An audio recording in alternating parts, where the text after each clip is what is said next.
ถานีวิทยุพระพุทธศาสนาจังหวัดเชียงใหม่มองนีสถานีวิทยุพระพุทธศาสนาจังหวัดเชียงใหม่ FM 96 เมกะเฮิรตซ์ FM 96 เมกะเฮิรตซ์ FM 96 เมกะเฮิรตซ์ที่นี่สถานีวิทยุพระพุทธศาสนาจังหวัดเชียงใหม่ FM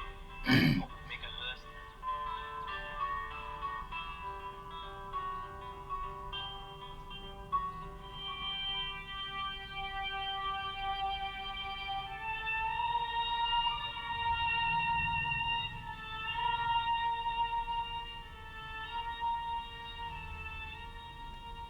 วัดพระสิงห์วรมหาวิหารโรงเรียนธรรมราชศึกษาเทศบาลนครเชียงใหม่ร่วมกับโครงการศาสนากระทรวงวัฒนธรรมจัดโครงการบรรพชาสามเณรภาคฤดูร้อนปีที่28ประจำปีพุทธศักราช 2569 น้อมอุทิศถวายเป็นพระราชกุศลแด่สมเด็จพระนางเจ้าสิริกิติ์พระบรมราชินีนาถพระบรมราชชนนีพันปีหลวงเฉลิมพระเกียรติสมเด็จพระกนิษฐาธิราชเจ้ากรมสมเด็จพระเทพรัตนราชสุดาสยามบรมราชกุมารีในวโรกาสเจริญพระชนมายุ 71 พรรษา ณ วัดพระสิงห์วรมหาวิหารตำบลพระสิงห์อำเภอเมืองจังหวัดเชียงใหม่ ระหว่างวันที่ 2 ถึง 13 เมษายน พุทธศักราช 2569 ตามกำหนดการดังต่อไปนี้ วันพุธที่ 1 เมษายน พุทธศักราช 2569 เวลา 14 นาฬิกาบ่าย 2 โมงตรง เชิญร่วมพิธีปลงผมณอาคารเรืองวิสุทธิ์โรงเรียนธรรมราชศึกษาวันพฤหัสบดีที่ 2 เมษายน พุทธศักราช 2569 เวลา 8 นาฬิกาขอเชิญร่วมพิธีบรรพชาเป็นสามเณรณพระวิหารหลวงวัดพระสิงห์วรมหาวิหารในการนี้ขอน้อมเจริญพรสถานาบุตรทุกท่านร่วมเป็นเจ้าภาพบรรพชาสามเณรรูปละ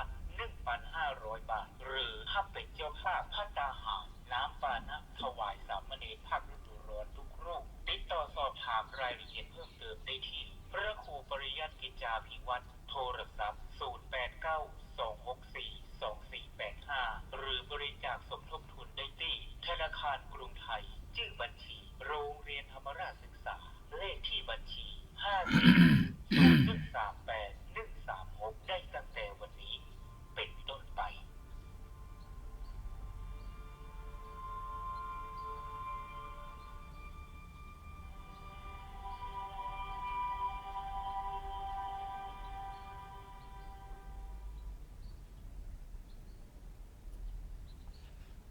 วัดผาบ่อง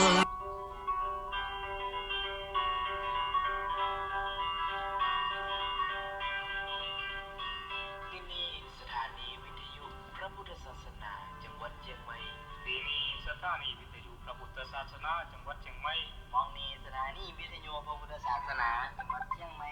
FM 96 เมกะเฮิรตซ์ FM 96 เมกะเฮิรตซ์ FM 96 เมกะเฮิรตซ์ที่นี่สถานีวิทยุพระพุทธศาสนาจังหวัดเชียงใหม่ FM 96 เมกะเฮิรตซ์สถานีวิทยุพระพุทธศาสนาจังหวัดเชียงใหม่ FM 96 เมกะเฮิรตซ์ วัดผาบ่องเชียงใหม่แสนสุขใจยามได้มา ธรรมชาติโอบล้อมนำพาจิตให้สงบงาม เสียงธรรมก้องไปดุจเสียงทองจากฟ้า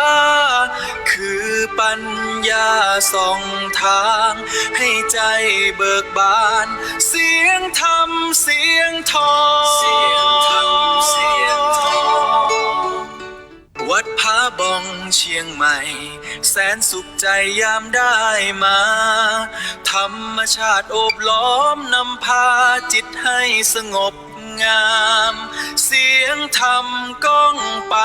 ดุจเสียงทองจากฟ้า คือปัญญาส่องทางให้ใจเบิกบาน เสียงธรรมเสียงทองเสียงธรรมเสียงทองวัดผาบ่องเชียงใหม่แสนสุขใจยามได้มา ธรรมชาติโอบล้อมนำพาจิตให้สงบ งามเสียงธรรมก้องไป ดุจเสียงทองจากฟ้าคือปัญญาส่องทางให้ใจเบิกบานเสียงธรรมเสียงทองเสียงธรรมเสียงทอง กตัญญู รู้คุณท่านสำคัญนักนี่เป็นหลักของคนดีมีครบถ้วนตอบแทนท่านให้งามตามสมควรคนดีล้วนยึดมั่นกตัญญูขอนอบน้อมแด่พระรัตนตรัยขอถวายความเคารพพระมหาเถรานุเถระเจ้าคณะพระสังฆาธิการทุกรูปขอเจริญสุขเจริญปอนพระแม่ศรัทธาท่านสาธุชนพุทธบริษัททั้งหลายที่กำลังเปิดเครื่องรับฟังต่างขึ้นสถานีวิทยุ 96.00 เมกะเฮิรตซ์วิทยุเพื่อพระพุทธศาสนาและจริยธรรมจังหวัดเชียงใหม่ของคณะสงฆ์จังหวัดเชียงใหม่จังหวัดที่มีพระพุทธศาสนาเป็นศาสนาประจำชาติประจำจังหวัด ท่านสาธุชนพุทธบริษัททั้งหลายรายการอุจาภาษาธรรมกับเมืองล้านนาหรือว่ารายการเสียงธรรมเสียงทองจากวัดผาบ้องได้มาประพบกับญาติโยมสาธุชนพุทธบริษัททั้งหลายดังเช่นเคยเราจะปะกันตั้งแต่วันจันทร์วันอังคารและก็วันพุธสัปดาห์หนึ่งก็3 วันวันจันทร์วันอังคารเริ่มตั้งแต่เวลาบ่ายโมงจนถึงบ่าย2 โมงส่วนวันอังคารก็เริ่มตั้งแต่บ่าย3 โมงถึงบ่าย4 โมงวันนี้ปะพบกันก็ตรงกับวันจันทร์ที่16 มีนาคม 2569ญาติโยมสาธุชนพุทธบริษัททั้งหลายปะพบกันวันนี้ก็จะนำสิ่งที่ดีมีประโยชน์นำมาฝากญาติโยมสาธุชนพุทธบริษัททั้งหลายเป็นกำลังอกกำลังใจชี้แนวทางในการดำเนินชีวิตเสียงธรรมคือเสียงทองคือเสียงที่มีค่า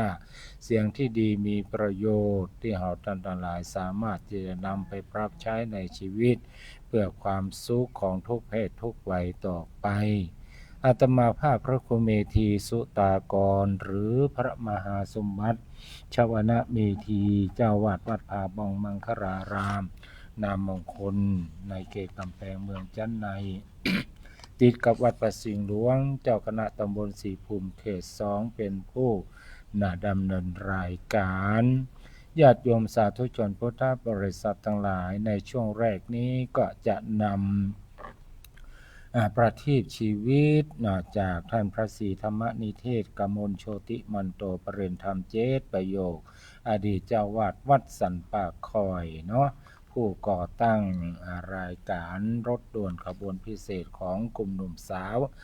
จังหวัดเชียงใหม่มาเสนอกับญาติโยมสาธุชนพุทธบริษัททั้งหลายวันนี้ก็เสนอตอนที่15ญาติโยมทั้งหลายตอนที่15ว่าจะใดเนาะเพิ่นบอกว่าลืมตัวชื่อเรื่องมันลืมตัวเฮาเคยได้ยินว่าคนลืมตัวงัวลืมตีนความหลงลืมย่อมเกิดมีได้แก่คนทุกคนมันจะเริ่มต้นกันด้วยการลืมเข้าลืมของอย่างก่อนเอาพวงกุญแจไว้ที่ไหนก็คืดบ่ออกลืมปิดน้ำลืมปิดไฟลืมปิดวิทยุลืมปิดห้องยิ่งคนแก่อายุนักก็ยังลืมว่ากินยาตามหมอสั่งหรือยังบางคนนักข้อก็ยิ่งกว่าไปกว่านั้นก็ลืมคือกินข้าวแล้วยังลืมว่าไม่ได้กินเตื้อลืมอย่างนี้ถือว่าเป็นความลืมธรรมดาของธรรมดาภัยก็ย่อมลืมกันได้แต่บางคนลืมลามปามคือลืมพ่อลืมแม่ลืมพี่ลืมน้องลืมเพื่อนฝูงมิตรสหายลืมกระทั่งลูกกระทั่งเมียลงว่าได้ลืมพ่อลืมแม่พี่น้องลูกเมียมิตรสหายได้แล้วต่อไปก็ลืมตัวคือลืมแปลว่าตัวเป็นไผมาจากไหนกำลังเนี่ยหยังต่อไปจะเป็นอย่างใดก็บ่นึกคือหรือว่ากึดก็บ่ออกคนจนคนตุกพอมีเงินเข้าหน่อยก็ลืมตัวบ่จ้าก็หมดตัว คนแง่วเนาะพอมีความรู้เข้าหน่อยก็ลืมตัวมาจ้าก็มาจ้ากว่าอนาถานะคนบ่เคยมียศพอได้ยศก็ลืมตัวบ่จ้าก็เสื่อมยศคนเสียคนเพราะลืมตัวมานักต่อนักแล้วพระพุทธเจ้าจึงตรัสเตือนไว้ว่าอัตตานังนามิวัตไตยะแปลว่าบุคคลบ่ควรลืมตัวจึงขอวิงวอนว่าได้โปรดพิจารณาตัวเก่าว่าท่านเป็นไผมาจากไหนเป็นลูกเต้าเหล่าไผกำลังเงี้ยอะหยังกำลังกึดอะหยังที่ทำอยู่โอ้อยู่กึดอยู่ถูกหรือว่าผิด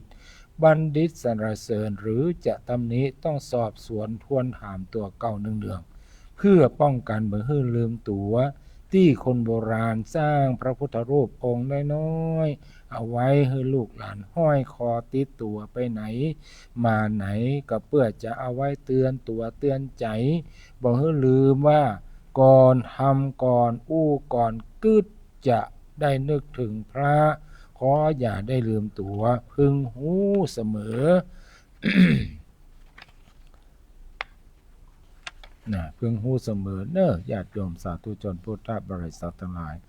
เพราะฉะนั้นในตอนที่15นี้จึงเตือนว่าอย่าลืมตัวอันนี้ก็เป็นช่วงแรกของการดำเนินรายการช่วงประทีปชีวิตโดยพระศรีธรรมนิเทศอดีตเจ้าอาวาสวัดสันป่าคอยอำเภอเมืองเชียงใหม่เด้อญาติโยมสาธุชนพุทธบริษัททั้งหลายในช่วงนี้อากาศก็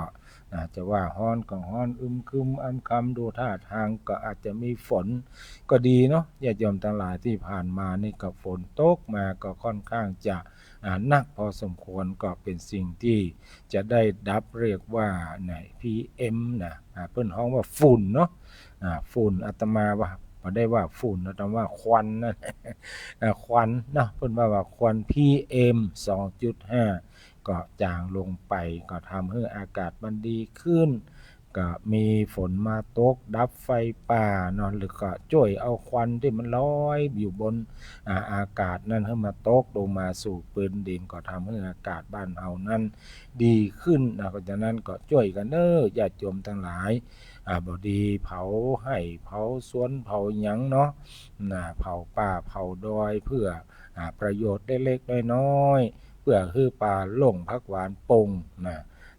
หมดส้มเต้งนี่นะที่เขาว่ากันนะมันบักคุ้มกันญาติโยมทั้งหลายเนาะกิน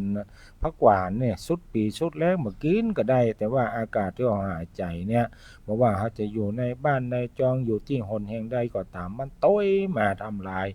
ชีวิตของญาติโยมสาธุชนพุทธบริษัททั้งหลายเคยบอกหลายเตือนแล้วว่าผู้ที่เผาป่านั้นก็ได้ทำบาปกรรมมากมายมีการฆ่าสัตว์ตัดชีวิตมีการทรมานสัตว์สิ่งที่เราจะได้ตัวมานั่นก็คือจะทำให้เราเป็นคนเจ็บไข้ได้ป่วยจะเรามีอายุสั้นปันตายเน้อดังนั้นระมัดระวังในเรื่องของการเผาป่าเผาดอยในช่วงนี้ทางภาครัฐประกาศว่าห้ามเผาป่าเผาดอยเผาขี้เหี้ยเน้อไปมีขี้เหี้ยก็ต้อมใบเคาะไปใส่ต้นไม้ต้นตอกมันก็จะกลายเป็นปุ๋ยทำความชุ่มชื้นให้กับต้นไม้เนาะโดยเฉพาะเกาลำไยเกาลิ้นจี่เกาอะไรอย่างก็ตามเนาะอันนี้มันก็จะทำให้ต้นไม้ต้นตอกของเรานั้นงามเป็นปุ๋ยธรรมชาติบ่มีอันตรายบ่ทำให้ดินนั้นมันเสื่อมจะทำให้ดินดีขึ้นอันนี้ก็เป็นประโยชน์คือมันเป็นปุ๋ยช่วยเสริมทำให้ผลผลิตของเรานั้นดีขึ้นเนาะอันนี้ก็เหมือนกับเผ่าฮันซาเพราะว่าเผ่าฮันซาเนี่ยเป็นเผ่าที่มีอายุยืนที่สุดในโลกทั้งหลายมีอายุ100 ปลายพุ่นน่ะ150 ปีอายุ80 90นี่แข็งแรงหรอกเนี่ยการเนี่ยงานยังสบายอยู่อายุ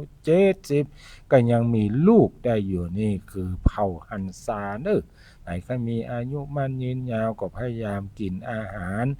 ที่มันปลอดภัยกินผักที่เพราะมันเป็นยามันใจเป็นยาที่กับฆ่ายาฆ่าแมลง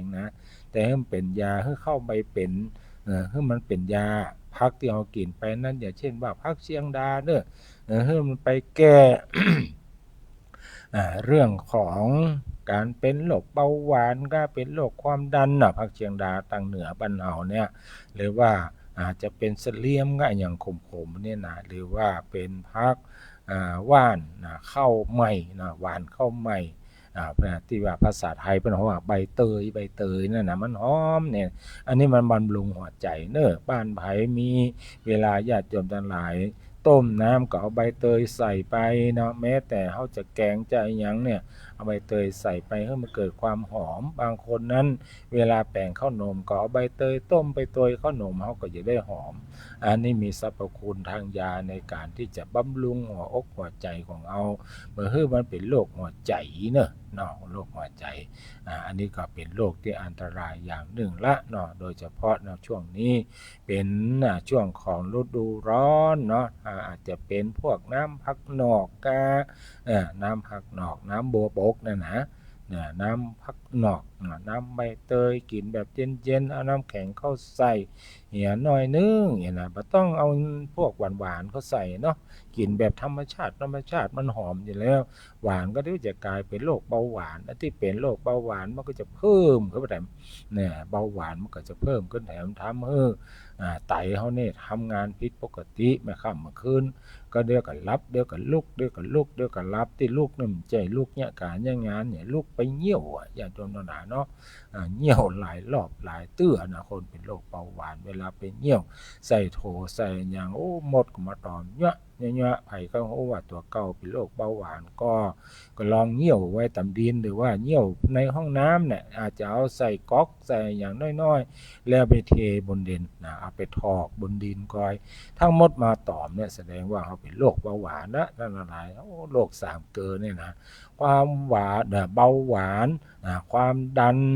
แล้วก็อย่าง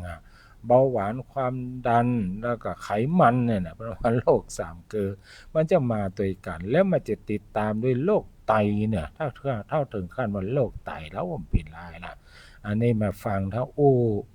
บักให้ชัดเลยเป็นโรคอะไรอย่างเป็นโรคไตนะโรคไตนะ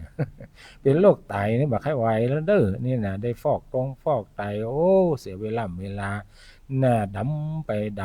ละไผเป็นโรคไตแล้วก็จะแก้ไขยากแล้วนั่นก็ต้องแก้ไขเนิ่นๆเมื่อมันเป็นโรคไตไปเตื้อเน้อไผเป็นความดันก็เป็นเบาหวานเนี่ยก็ต้องระมัดระวังตัวเรื่องอาหารการกินอาหารการกินพยายามกินตามที่เมื่อมันหวานกินอาหารแม้แต่ข้าวนึ่งที่เรากินมาแต่น้อยๆเนี่ยนะญาติโยมทั้งหลายเป็นอาหารของคนภาคเหนือของคนอีสานเนี่ยมันเป็นข้าวนึ่งแล้วมันมีน้ำตาล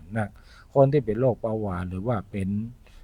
ว่าที่จะเป็นเบาหวานทั้งหลายเนี่ยถ้างดได้ก็ดิ้งคือกินข้าวหุงเอาเพราะว่าน้ำตาลมันน้อยแต่เป็นข้าวนึ่งน้ำตาลมันเวลาบางคนนั้นเป็นลมเป็นห้องว่าเป็นอะไรอย่าง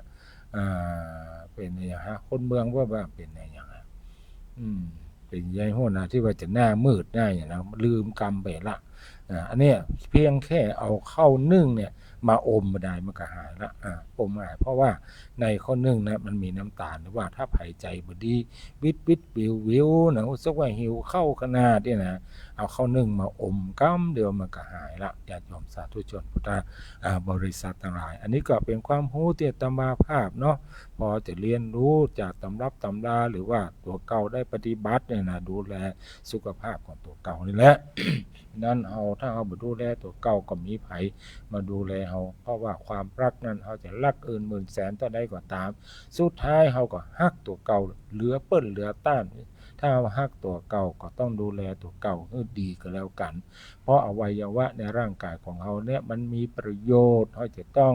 สำนึกบุญคุณของอวัยวะในร่างกายของเราเพราะว่าเราต้องใจมันในการทำงานการงานมันสมองเอาไว้กืดเนี่ยเป็นแขนเป็นมือเป็นตีนก็ปาเข้าไปที่หั่นที่นี่มือก็ปาเฮาหั่นนี่ทุกสิ่งทุกอย่างแม้แต่แกนตรงแกนตาก็ช่วยพ่อทำให้การงานนั้นสำเร็จรุ่ล่วงไปด้วยดีฉะนั้นอวัยวะทุกส่วนในร่างกายนิดเดียวน้อยเดียวถ้ามันเจ็บเนี่ยมันเจ็ เจ็บไปตึงทั่วร่างกายสมมุติว่าแค่ว่าเล็บมันยังก็ดีหรือว่าเล็บมันล้ำออกมาเนาะเล็บมันหักสักเล็กสักน้อยโอ้การเดินเนี่ยเหินเนี่ยลำบากนะเจ็บนะข้องหั่นข้องนี่นอนเมื่อคืนเอาเล็บไปเกาะใส่ผ้าห่มนี่เจ็บจ้าดโอ้สะดุ้งตื่นนะรับบ่ม่วนบางงานนะเพราะฉะนั้นเพียงน้อยนิดนี่มันก็มีค่าหมดนั่นต้องดูแลร่างกายของเราให้ดีถ้าเป็นไปได้เกี่ยวกับท่านทั้งหลายที่ชอบบริโภคผักไม่ใส่เกลือเนาะเราก็ควรจะปลูกเองทำเองได้มีถังมีหยังบ้านเนี่ยพอมีเนื้อที่นิดๆหน่อยๆซื้อถังซื้อต่อมาตั้งซื้อดินมาใส่ปลูกหอมกินคนเดียวปลูกผักป้อมกินคนเดียวปลูกโหระพากินคนเดียวปลูกคำว่าคนเดียวนั่นหมายความว่าด้วยตนเองไม่ใช่กี่คนเดียวนะอยู่กันเป็นครอบครัวแล้วกี่คนเดียวนั่นก็ไม่ใช่ปลูกแล้วเราก็ปลูกกินเนาะเป็นพักกับลงกับลาบพักข้าวต้องก็ดีเนี่ยสิ่งพวกนี้ท่านหลายเขาก็ปลูกไว้มันปลอดภัยที่เปิ้นเอามากับเอานะไปซื้อลาบซื้อหยังจะคั่วก็ว่าจะดิบก็ตามเปิ้นก็จะแถมพักมาเนาะเป็นน้ำพริกปลาก็อย่างนี้เปิ้นก็แถมพักมาแต่ว่าพักที่เป็นหมาเห่าเปิ้นได้มาจะได้กับโอ้ความปลอดภัยมีขนาดไหนมันถึงสู้เฮาปลูกคนเดียวบ่ได้มอกเอากับเอากีดเนี่ยควรจะปลูกคนเดียวเด้อญาติโยมสาธุชนทั้งหลายที่นี่บ่ใช่ว่าตัวเก่าบ่จะปฏิบัตินะมาภาพนี่ปลูกเท่าที่จะปลูกได้ปลูกแทบจะทุกอย่างเนาะโดยเฉพาะอุปกรณ์กับน้ำพริกกับลาบกับอย่างเนี่ยข้าวต้มข้าวต้องเนี่ยหอมด้วนหลวงบะเขือส้มเนี่ยเนาะแล้วก็หอมป้อมแล้วก็คือตึงใบหอมพักป้อมนี่ก็ปลูกคนเดียวพักปุ้งก็ปลูกคนเดียว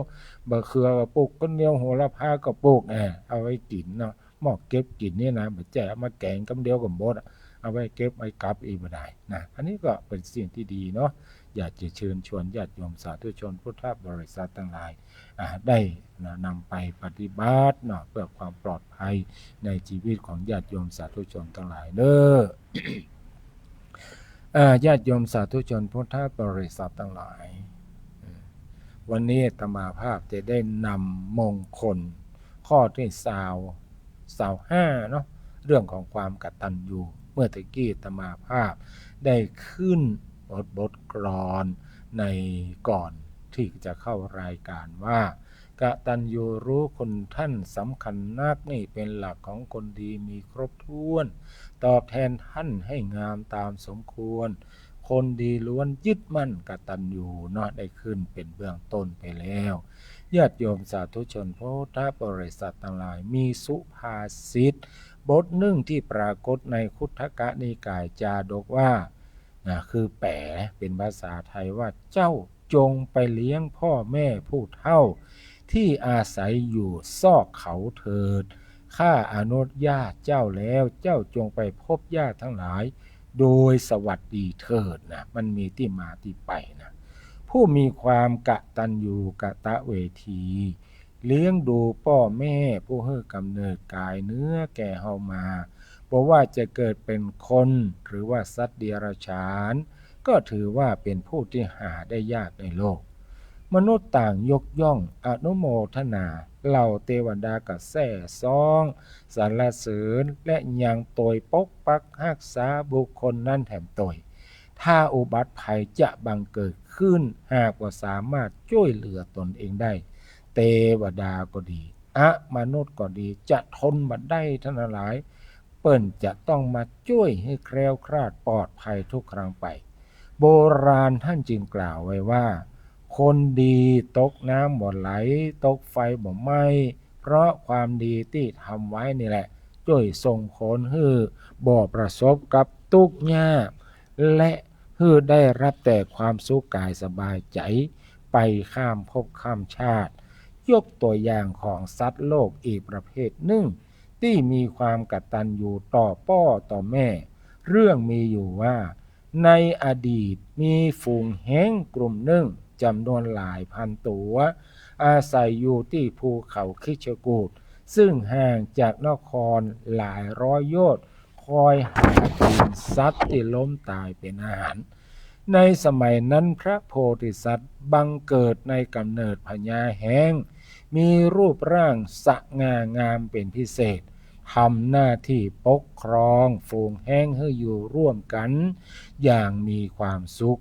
หมู่แห้งหนุ่มๆจะบินลาดตระเวนตั้งแต่เช้าตรู่เพื่อสอดส่องหาเหยื่อเมื่อรู้ว่าที่ไหนมีสัตว์ป่าขนาดใหญ่ล้มตายก็จะบินกลับมาสัญญาณแก่ฝูงแห้งตึงหมดแล้วจึงก็ล่อนลงไปกินเหยื่อพร้อมกันเวลาที่มีอันตรายเกิดขึ้นจะได้ช่วยเหลือกันได้ต่อมาพ่อแม่ของพญาแห้งแก่ชราลง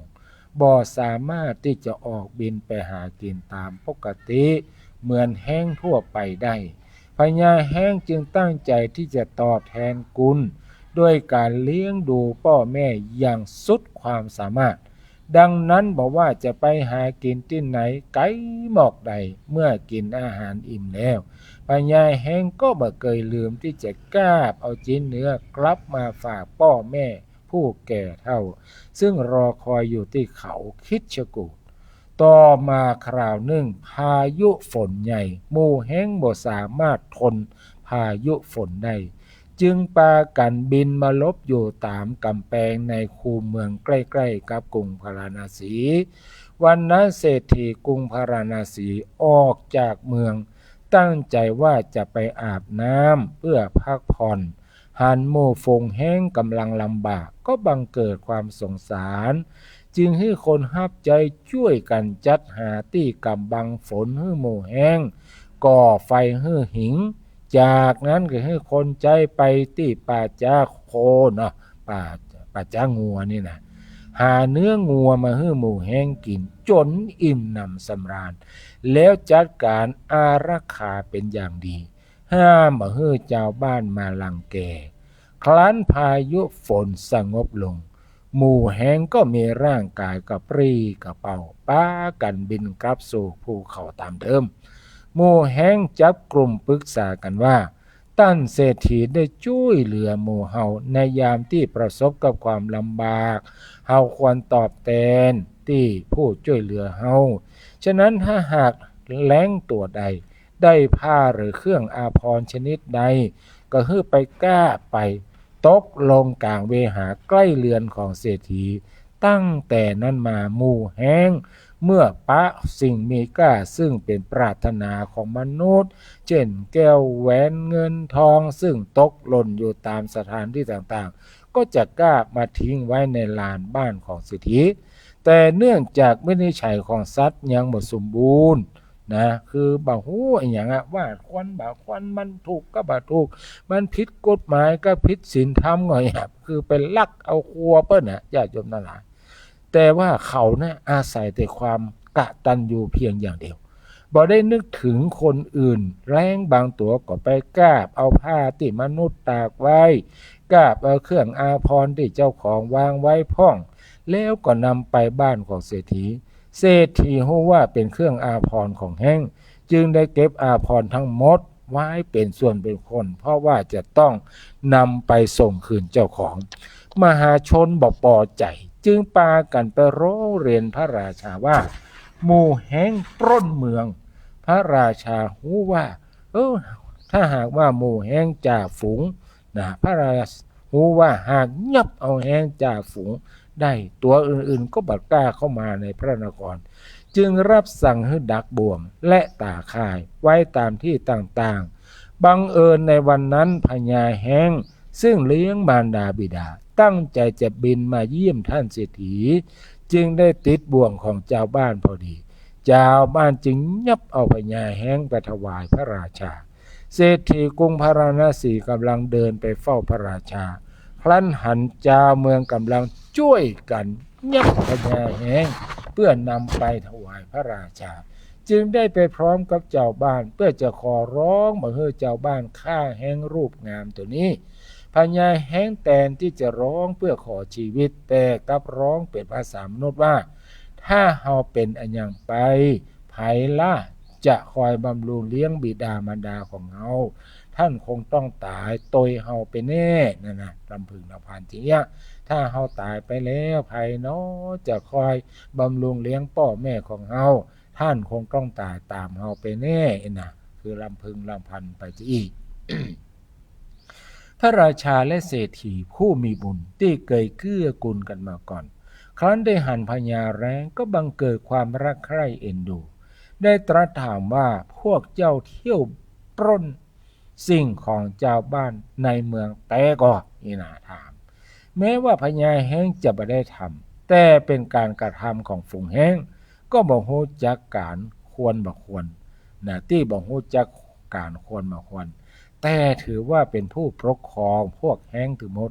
จึงกราบทูลเป็นสำเนียงมนุษย์ว่าข้าแต่มหาราชจริงพระเจ้าข้าเนาะยอมรับแย่ใดเป็นหัวหน้าตัวเก้าบ่ได้แย่ลูกน้องไปแย่ก็จะเป็นแม่นแล้ว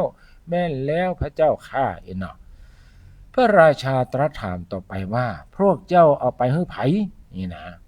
พญาแร้งจึงกราบทูลว่ากล้าไปให้เศรษฐีเพราะท่านเศรษฐีได้ให้ชีวิตแก่พวกข้าพระองค์พระราชาทรงสดับแล้วก็ปลื้มใจในความกตัญญูของหมู่แห้งครั้นคลายความสงสัยแล้วก็ดำริว่าพญาแห้งเมื่อโอดครวญก็บอกโอดครวญเพื่อตนแต่พร่ำบ่นถึงพ่อแม่พญาแร้งนี้บ่สมควรตายเพราะเป็นแร้งยอดกตัญญูแล้วก็ทรงแก้บ่วงออกด้วยจิตที่เปี่ยมด้วยเมตตาจึงตรัสว่าเจ้าจงไปเลี้ยงพ่อแม่ผู้แก่เฒ่าแล้วอาศัยอยู่ในซอกหินเตอะเจ้าจงไปปะญาติทั้งหลายโดยสวัสดีเถิดพญาแห้งดีใจขนาดทั้งหลายจึงกล่าวขอพระทัยว่าข้าแด่มหาราชเจ้าขอพระองค์จงบันเทิงใจพร้อมกับด้วยญาติตั้งมวลเหมือนกันเตอะส่วนข้าพระองค์จักเลี้ยงพ่อเลี้ยงแม่แล้วอาศัยอยู่ที่ซอกเขาพระเจ้าค่ะฝ่ายท่านเศรษฐีฮู้ว่าพญาแห้งโป้นภัยแล้วก็ดีใจตัวท่านเองก็ได้นำผ้าและแก้วแหวนเงินทองที่หมู่แห้งกาบมาถึงหมดกลับคืนกับคนที่เป็นเจ้าของเหมือนเดิมจะหันได้ว่าผู้มีความกตัญญูกตเวทีบอกว่าจะเป็นมนุษย์หรือว่าสัตว์เดรัจฉานก็บ่งบอกถึงว่าเป็นผู้ที่มีจิตใจสูงส่งดีงามสมควรที่จะรับการยกย่องว่าเป็นบุคคลที่หาได้ยากในโลกดังนั้นเขาจะต้องหาโอกาสตอบแทนคุณบุพการีชนผู้มีพระคุณทั้งหลายบอกว่าจะเป็นพ่อเป็นแม่ปู่ย่าตายายที่เคยเลี้ยงดูเขามาตอบแทนคุณครูบาอาจารย์ที่ช่วยให้แสงสว่างชีวิตช่วยจี้ทางสวรรค์นิพพานให้กับเฮาความกตัญญูกตเวทีเป็นเครื่องหมายของคนดีสามารถส่งผลข้ามภพข้ามชาติได้คือละโลกไปแล้วก็ไปสู่สุคติสวรรค์ครั้นกลับมาเกิดเป็นมนุษย์บนนี้ก็จะคอยอุปถัมภ์ค้ำจุนบ่ให้ตกต่ำจะผู้มีสนับสนุนค้ำจุนให้ประสบความสำเร็จในชีวิตของเราก็จะเจริญรุ่งเรืองเพราะฉะนั้นคุณธรรมความกตัญญูนี้ควรฝังไว้แน่นอยู่ในใจของหมู่เฮาเน้อญาติโยมสาธุชนทั้งหลายกตัญญูจึงเป็นสิ่งที่ควรมีกันทุกคนเน้ออันนี้ก็เป็นตอนแรกก็ญาติโยมทั้งหลายกตัญญูในตอนแรกในตอนที่ว่ายอดกตัญญูค้ำสู่ชีวิตเนาะแทนที่จะตายก็แบบตายเนี่ยพระราชาเงียบไปแล้วนะก็ปล่อยมาเพราะว่ามีความกตัญญูต่อพ่อต่อแม่นั่นเองอนุโมทนากับวีระจำมงนะรัตนเมธีใจยะมงคลสลีแก้วกว้างเนอท่านอาจารย์วัดศรีปิงเมืองเมตตาเปิดพ่อวีระจำมงวัดดับภัยก็เปิดพ่อเนาะคุณพระสวรรค์วังมั่นนี้ก็เปิดพอเวลานี้เนาะมีผู้ชมกำลังมี3คนอยู่เนาะก็เดี๋ยวค่อยจะเพิ่ม1คน2รูปอนุโมทนาไปเนอเอาละญาติโยมสาธุชนพุทธบริษัททั้งหลายตอนนี้ก็ใกล้ปีใหม่เมืองแล้วเนาะบ่เมินเอาก็ตอนนี้ก็เริ่มได้ยินเพลงมาพ้องแล้วนะปีใหม่เมืองเอาก็มาทำแล้วเนาะ น้ำหัวแม่ป้อป้าลุงอุ้ยเฮาดีกว่าเนาะ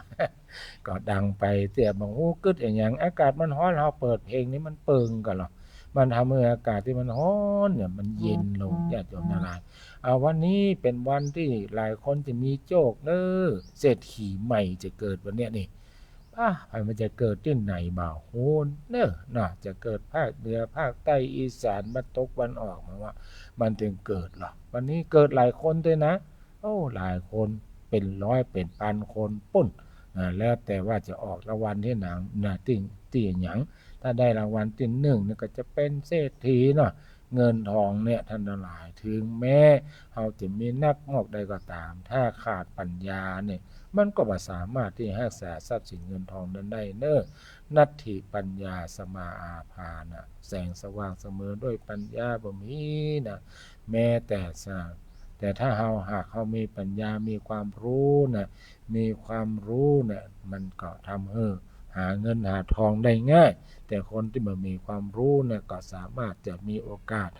ถูกหลอกได้นะเพราะว่าคนโง่ย่อมเป็นเหยื่อของคนฉลาดฉะนั้นเราอย่าเป็นคนโง่นะจะไม่ให้ไผมาหลอกมาลวงเอาได้ง่ายนะอันนี้มันเป็นการซบประมาทเฮาหรอกว่าเฮานี่แง่วมันประจุมาหลอกลวงเฮาท่านอย่ามาเป็นเหยื่อภัยเด็ดขาดเพราะว่าจะเป็นคอลเซ็นเตอร์ที่มาในรูปแบบใดก็ตามเนาะหรือว่าคนตกทองกัน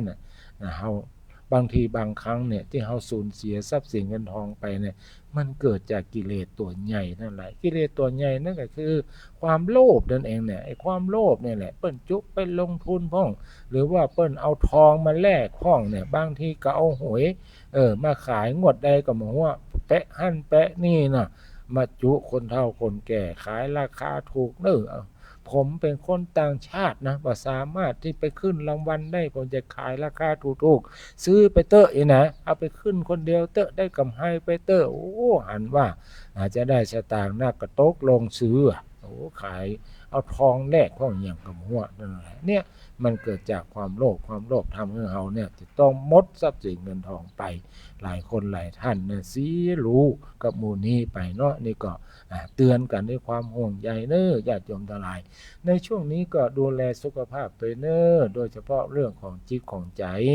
อากาศร้อนมันทำให้เราใจหินหรอกนะคนเมืองบอกว่าใจหินนะใจหินน่ะคือมิ่งก้อม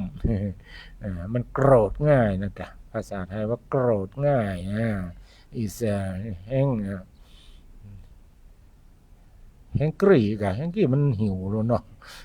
อักลี่แฮงกี้ก็บ่งามมาใจโคตรจังว่าใหญ่เพิ่นลืมมันนะลืมศัพท์ภาษาอังกฤษไปนะมันศัพท์เป็นคล้ายๆกันหลายกรรมเนาะญาติโยมสาธุชนพุทธบริษัททั้งหลายต่อไปก็ซึ่งความกตัญญูในเรื่องที่2นะเรื่องที่2ชื่อมันว่าบุญคุณต้องทดแทนหรอบุญคุณต้องทดแทนพระสัมมาสัมพุทธเจ้าได้ตรัสไว้ในทุกกะนิบาตอังคุตตรนิกายว่าสัพปุริโสจะโขภิกเวกตัญโยโหติกตเวทีสัพพิเหตังภิกเวอุปันอุปยาตังยะทิทังกตัญยุตากตเวทิตาเกวลาเอสาภิกขเวสัพปุริสะภูมิยะทิทังกตัญยุตากตเวทิตาแปลว่าจะใดแปลว่าดูก่อนภิกษุทั้งหลาย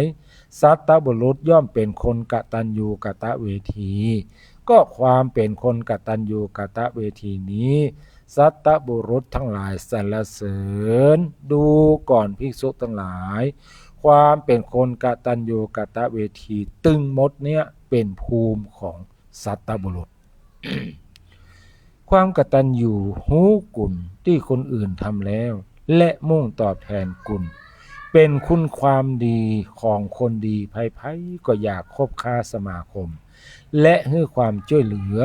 เพราะความช่วยเหลือที่ยิบยื่นให้นั้นจะบ่มีวันกลายเป็นหอกเป็นดาบที่จะย้อนปิกมาทิ่มแทงเฮาในภายหลัง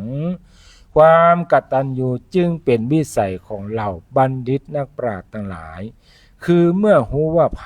ได้ทำความดีต่อตนแม้แต่เพียงน้อยนิดก็คิดหาหนทางที่จะตอบแทนคุณอยู่เสมอคนพาลมักจะหาทางปกปิดความดีที่คนอื่นทำไว้เหมือนพยายามเอาใบบัวมาปิดบังภูเขาจะพยายามปิดอย่างใดก็บ่สามารถปิดให้มิดคนพาลเมื่อหันคนอื่นทำความดีแล้วจะรู้สึกขัดเคืองเหมือนมีหนามมาทิ่มต่ำแก่นตาเหมือนความมืดเป็นปฏิปักษ์ต่อความสว่างฉะนั้นเราควรฝึกฝนตัวเองให้เป็นผู้มีดวงตาที่พอมองหันคุณธรรมของทุกคนที่ทำความดีกับเราแล้วมุ่งตอบแทนคุณเหมือนในสมัยอดีตนั่นแหละพระเจ้าพมทัตทรงมีพระราชโอรสพระนามว่าทูตถราชกุมารซึ่งมีนิสัยหยาบคายคือวันใดที่บ่ได้ด่าบ่ได้ตุบตีไผก็จะรู้สึกงุดหงิดพระราชกุมารจึงเป็นที่หวาดผวาและบอกว่า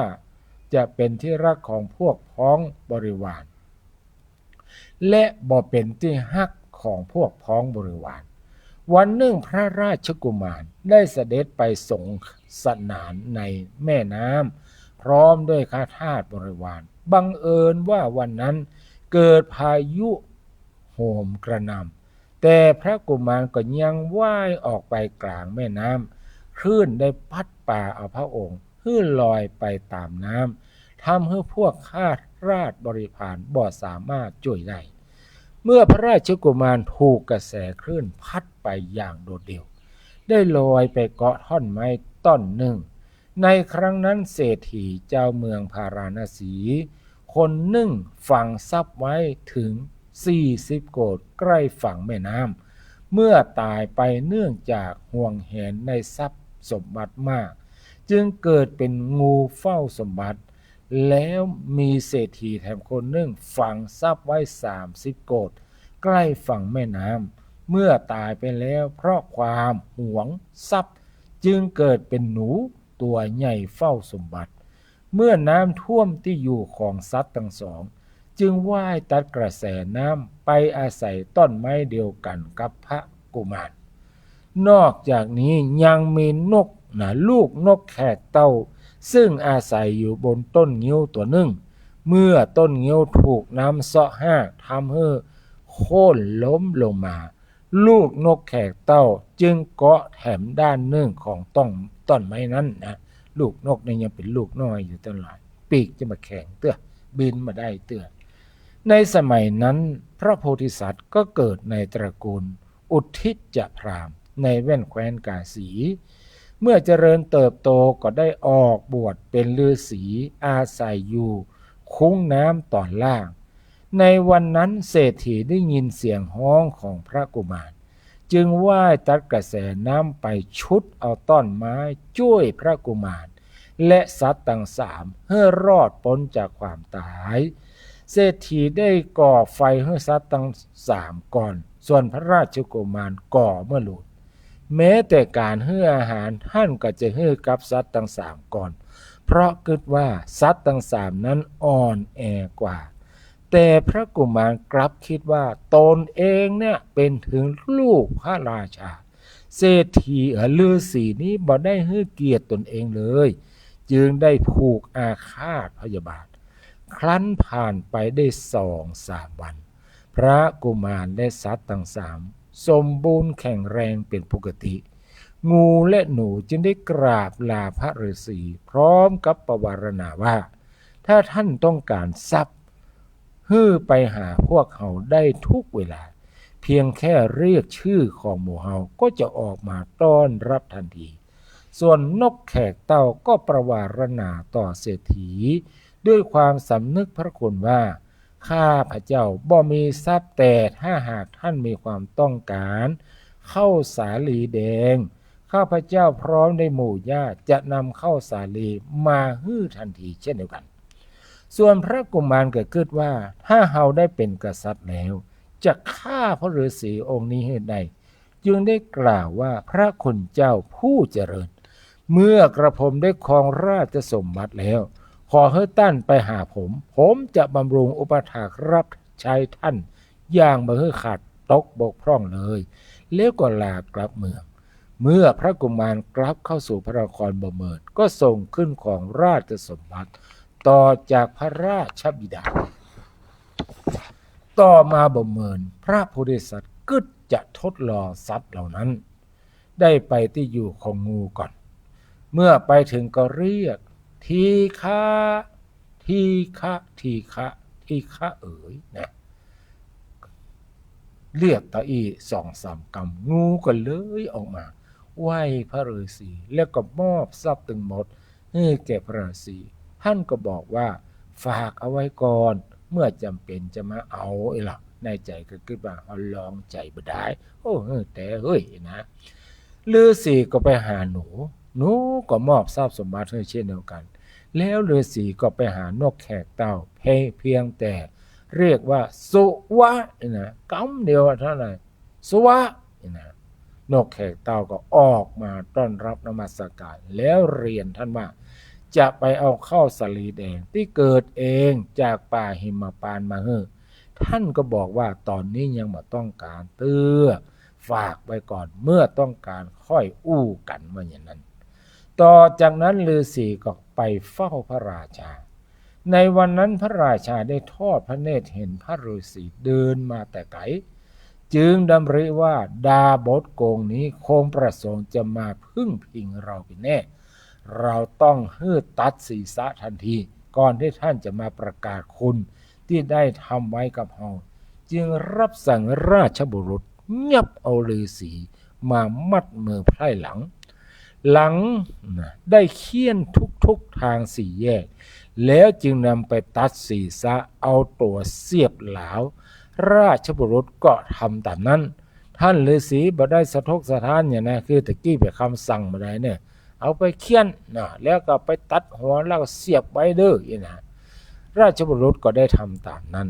ท่านฤาษีบ่ได้สะทกสะท้านกลับกล่าวกาถาว่าเป็นความจริงแท้ๆเลยที่เขาเล่ากันว่าบางคนในโลกนี้ไม้ลอยน้ำยังประเสริฐกว่าการที่เขาไปช่วยคนใจบาปให้รอดชีวิตแต่กลับนำความทุกข์และความตายมาให้แก่เขาเองนะว่าจะอีติตีกับท่านหลายตึงแตะเปิ่นว่าละว่าคนในโลกนี้ไม้ลอยน้ำยังดีกว่ายังประเสริฐกว่าการที่เขาไปช่วยคนใจบาปนี่ให้รอดชีวิตแต่กลับนำความทุกข์ความตายมาให้แก่เขานะมันตึงตาเลยที่เขาเล่าว่าบางคนในโลกนี้ไม่ลอยน้ำยังประเสริฐกว่าการที่เขาไปช่วยคนใจบาปนี่ให้รอดชีวิตแต่กลับนำความทุกข์ความตายมาให้แก่เขาเองเมื่อเจ้าเมืองได้ฟังคาถานั้นพวกที่เป็นบัณฑิตก็ไต่ถามว่าเกิดอะไรอย่างขึ้นกับท่านพระฤาษีจึงเล่าความจริงให้ฟังชาวบ้านได้ฟังจากอันก็ปากันวิพากษ์วิจารณ์ว่าถ้าเฮาอาศัยพระราชาผู้ประทุษร้ายมิตรนี้หมู่เฮาคงจะหาความเจริญรุ่งเรืองมาได้เช่นเดียวกับด้วยความโกรธแค้นต่างก็ลุกฮือจ้อยกันยับพระราชาไปฆ่าขว้างเนี่ยแล้วก็แต่งตั้งพระราชาพระฤาษีขึ้นกองราชสมบัติแต่เมื่อพระโพธิสัตว์ครองราชสมบัติแล้วทรงครองแผ่นดินโดยธรรมแล้วได้เสด็จไปนำทรัพย์สมบัติของงูและหนูเข้ามาในท้องพระคลังแล้วรับสั่งให้สร้างทนานทองคือฤทธิ์ท่านนั้นทนานก็คือฤทธิ์เป็นทองคำเพื่อเป็นที่อยู่ของงูเพื่อสร้างถ้ำแก้วผลึกเป็นที่อยู่ของหนูพระราชาพระราชทานเข้าตอกครุกน้ำผึ้งใส่จานทอง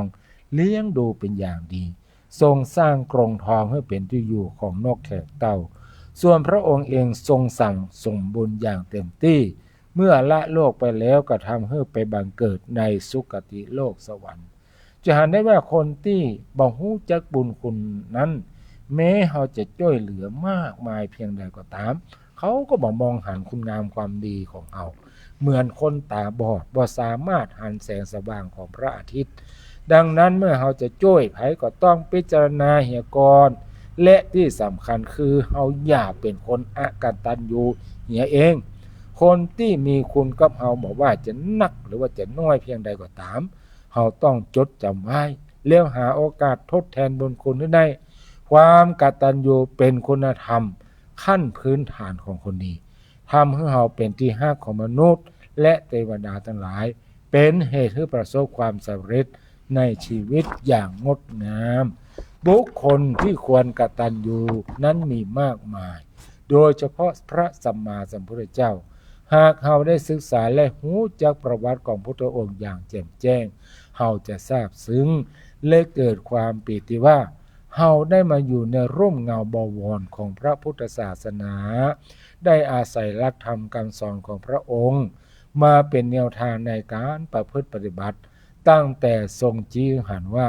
ชีวิตของมนุษย์ทุกคนดำรงอยู่บนพื้นฐานของความทุกข์ทรงชี้หันต้นเหตุแห่งความทุกข์และวิธีการดับทุกข์ด้วยการฝึกฝนให้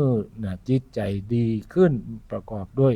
คุณธรรมพระสัมมาสัมพุทธเจ้าจึงเป็นบุพการีที่สำคัญที่สุดสิ่งที่พระองค์ทรงหวังให้เราทำคือไม่ใช่สิ่งที่อื่นใดเกินกว่าการปฏิบัติบูชาอะละญาติโยมสาธุชนพุทธบริษัททั้งหลายอันนี้ก็จบในตอนที่2เนาะโอ้นะตอนนี้ก็มาถึงช่วงของแม่โยมแม่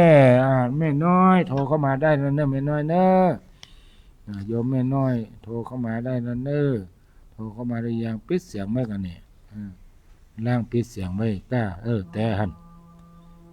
ปิดเสียงไว้แต่เลยเนี่ยเนอะฮัลโหล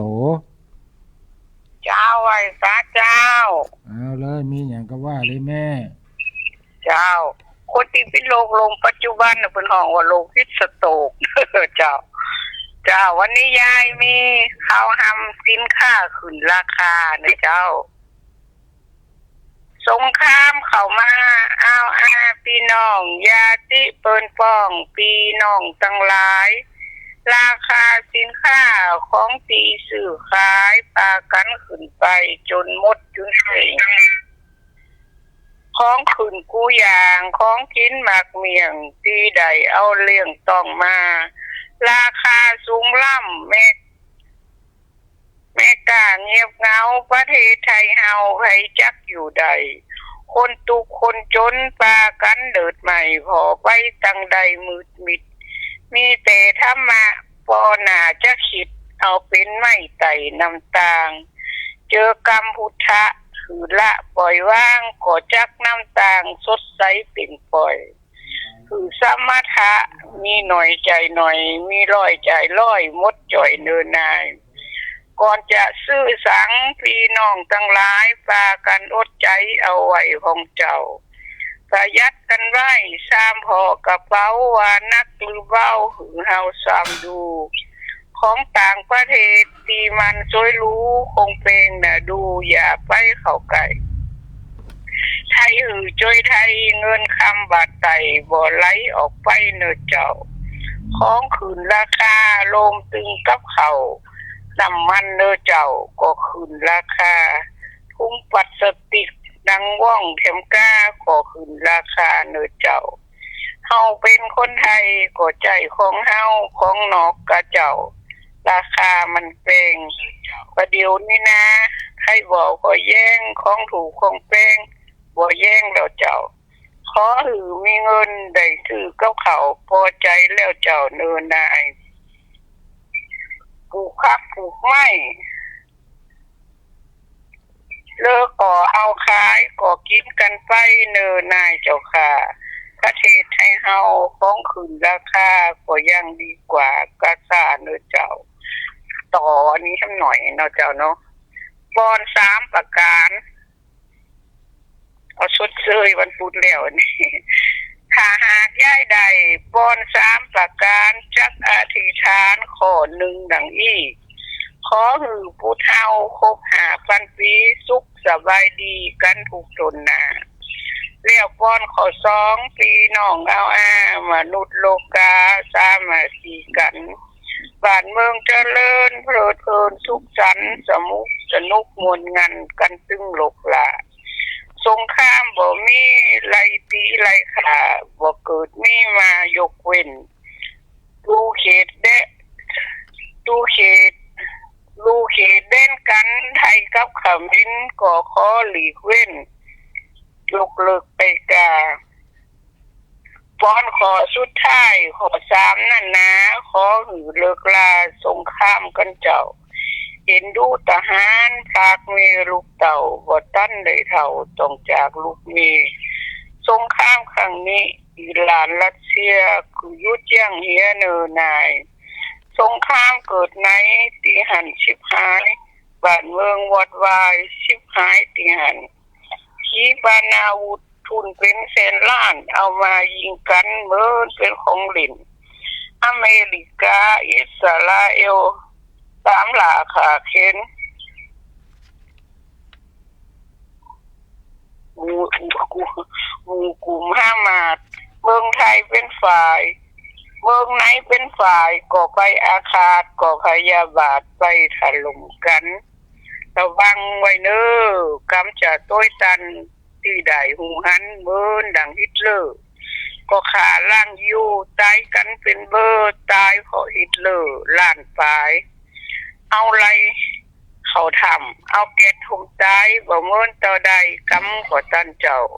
ก็ขาตัวตายก็อยู่ในธรรมก็ได้ใจกำเลี้ยวปัน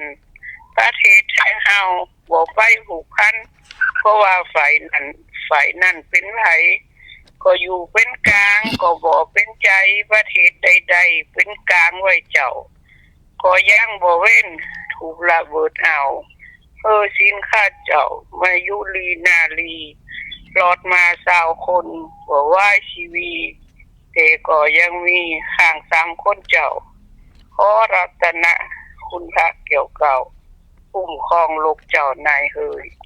จ้าวันปู่ก็ขอโทษถึงเนอะเจ้าหลานยังข้าง จ้าสาธุ จ้าไว้นะจ้า เจริญพรโยมแม่น้อยเพื่อกระเตือนมาน่ะในช่วงนี้เนาะเกิดสงครามใหญ่ระหว่างมหาอำนาจด้วยกันเพราะฉะนั้นสิ่งที่เราท่านทั้งหลายควรจะประหยัดก็ประหยัดนะประหยัดเอาไว้นะใช้จ่ายที่สิ่งที่จำเป็นอันยังก็เริ่มแปลงถ้าว่าน้ำมันแปลงละสิ่งบริโภคอุปโภคทั้งหลายมันก็จะแปลงตัวมาละนโมทนาท่านอาจารย์พระจรัญสิริเนาะจากสวนมะม่วงธิดาตำบลสันปยางสำนักสงฆ์สันมะม่วงธิดาหรือว่าวัดสันมะม่วงธิดาเนาะเมตตาได้ชมอยู่ท่านสมพลปันธโรสคุณแม่ครูเหรียญทองจันทีคุณแม่สุพินชัยจินดาแล้วก็คุณนากาแฟยมนากาแฟกาแฟชาแสนก๊อกอีกชายาเปิ้นเนาะขายดีเนอะยมนากาแฟเนาะตอนนี้ก็ไปกินชากาแฟเย็นๆก็นากาแฟเพิ่นจอดอยู่ที่ศาลากลางเนอะไปใกล้ๆกับอำเภอเมืองที่ว่าการอำเภอเมืองที่ศาลากลางปูนอันนี้ก็ได้ชมได้ฟังอยู่เนาะอนุโมทนากับทุกคนทุกท่านท่านสาธุชนพุทธบริษัททั้งหลายเนาะตอนนี้ก็เหลือเวลาแถม5 นาทีเหลือเวลาแถม3 นาทีก็แล้วกันเนาะ3 นาทีญาติโยมสาธุชนพุทธบริษัททั้งหลายนี่ก็ใกล้ปีใหม่เนาะปีใหม่เมืองเอาจะมาแถมแล้วเนาะอาตมาภาพก็ได้แจ้งไว้เบื้องต้นว่าอาตมาภาพจะปลูกกระเบื้องวิหารส่วนว่าตารางเมตรต่อใดนั้นตอนนี้ยังไม่บอกเด้อเนาะเพราะว่ายังไม่ได้ไปสำรวจแค่ไปพอกระเบื้องก่อนแล้วจะมาแจ้งทั้งหลายได้ทราบก็อยากให้ท่านทั้งหลายรับเป็นตารางเมตรไปเนาะหรือว่าท่านจะร่วมบริจาคอาตมาภาพจะตั้งพระป่าสามัคคีปีใหม่เมืองเพื่อสมทบทุนในการที่จะปูกระเบื้องบนวิหารเพื่อเกิดความสะอาดสะอ้านสวยงามเป็นที่กราบไหว้บูชาของสาธุชนพุทธบริษัททั้งหลายทั้งชาวไทยและชาวต่างประเทศเนาะ ฉะนั้นก็ขอความร่วมมือเน้อญาติโยมทั้งหลายช่วยกันให้หอมตัวเนาะโมทนาล่วงหน้าเน้อใครจะให้จะหอมเท่าใดก็หอมได้เนาะแต่ว่าถ้าจะเอาเป็นตารางเมตรก็รอสักว่างหนึ่งนอกจากนั้นในช่วงปีใหม่เมืองนี้อาตมาภาพก็มีภายจะพุจาเตียนกับอาตมาภาพก็ชุดละ99 บาทเนาะกับ100 บาทนั่นแหละ90 บาทหรือ99แถม1 บาท99 บาทแถมที่1 บาทมันง่ายดีเนาะแถมที่1 บาทก็แล้วกันเนอะ3อย่างนะสะเดาะข้อสืบชะตาฮับโจกสะเดาะข้อสืบชะตาฮับโจกนะแล้วก็มีตุงให้ปูจาตัวตุงปักทรายตุงปักทรายนี่ชุดละ40 บาทเนอะอาจจะแพงหน่อยนะแพงตามท้องตลาดหน่อยแต่ว่าเพื่อจะได้เอาเงินเข้าวัดเข้าวาเนาะเขาก็มีต้นทุนอยู่เนาะเอาซื้อมาเนาะจากญาติโยมนะซื้อมาแล้วเราก็จะได้ญาติโยมได้ปูจาจะได้นำปัจจัยไปสมทบทุนในการดูแลบูรณะดูแลวัดถาวรวัตถุของวัดป่าบองอย่างนี้เนาะเพราะว่าวัดเนี่ยมันจะต้องมีการดูแลและมีการสร้างใหม่อันที่มันเป็นสิ่งของที่เขาสร้างไว้แต่เดิมนั้นมันก็คล่ำค่าไปตามอายุเนาะญาติโยมเนาะมันก็จะต้องมีการดูแลพอกอยมันแต่ว่าอันใดที่มันบ่มีเขาก็จะจำเป็นต้องสร้างให้มันเกิดมันมีขึ้นสร้างให้มันเกิดมีขึ้นนั่นก็เชิญชวนเด้อญาติโยมสาธุชนพุทธบริษัททั้งหลายอยากจะร่วมทำบุญกับวัดป่าบองก็ทำบุญได้เน้อบอกว่าจะปูจาเตียนชุดละ99 บาทก็มีการเอาเป็นว่าถ้าท่านมีโอกาสได้มาทำบุญวัดป่าบองเนาะหลายคนหลายท่านนี่บ่มีวัดประจำเน้อไปวัดนั่นพ่องนี่พ่องในช่วงปีใหม่นี้ก็อยากเจริญพรเรียนเชิญท่านหลายมาเปลี่ยนบรรยากาศลองมาทำบุญที่วัดป่าบองเน้อญาติโยมทั้งหลายเนาะมาดูว่าวัดป่าบองเนาะเปิ่นมีตาลอย่างกันอย่างใดหรือว่ามีประเพณีหรือว่าในวัดป่าบองมีอย่างพ่องนี่นะมาไหว้พระที่สำคัญ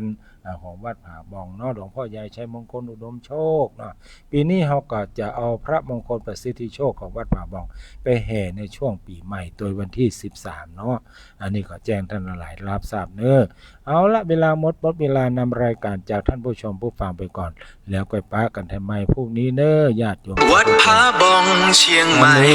แสนสุขใจยามได้มา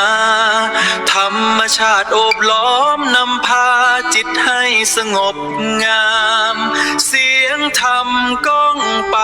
ดุจเสียงทองจากฟ้าคือปัญญาส่องทางให้ใจเบิกบานเสียงธรรมเสียงทองวัดผาบองเชียงใหม่แสนสุขใจยามได้มาธรรมชาติโอบล้อมนำพาจิตให้สงบงามเสียงธรรมก้องไปดุจเสียงทองจากฟ้าคือปัญญาส่องทางให้ใจเบิกบานเสียงธรรมเสียงทอง